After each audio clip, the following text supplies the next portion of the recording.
in a moment, but I want to get your thoughts on Baltimore first. We've been watching this very closely. If you were president of the United States, what would you do about this? It's a crisis, not just in Baltimore, but in a lot of other communities around the country. You know, it's primarily a local and state issue, but the president has the bully pulpit and the president has the eyes of the nation. Look, the issue here is I was a mayor for 8 years. Being a cop is a very, very difficult job. But the word has got to get out that when police act inappropriately, and of course in this case there has to be a thorough investigation, but for too many years, too many mostly black suspects have been treated terribly and in some cases murdered. That is unacceptable.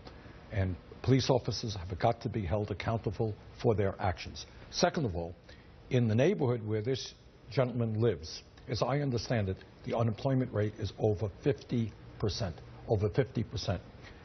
What we have got to do as a nation is understand that we have got to create millions of jobs to put people back to work, to make sure that kids are in schools and not in jails. So short term, we've got to make sure that police officers have cameras. We've got to make sure that we have real police reform so that suspects are treated with respect.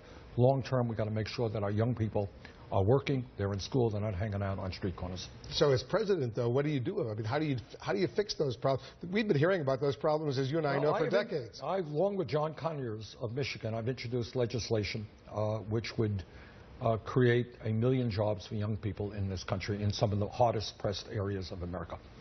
Real unemployment is a serious problem in this country. We've got to put our people back to work. I think the federal government has got to work with state and local governments to make sure that we move toward in Burlington, Vermont, when I was the mayor, we call community policing, where police are perceived as part of the community, the good guys, rather than as interlopers, people who are from the outside coming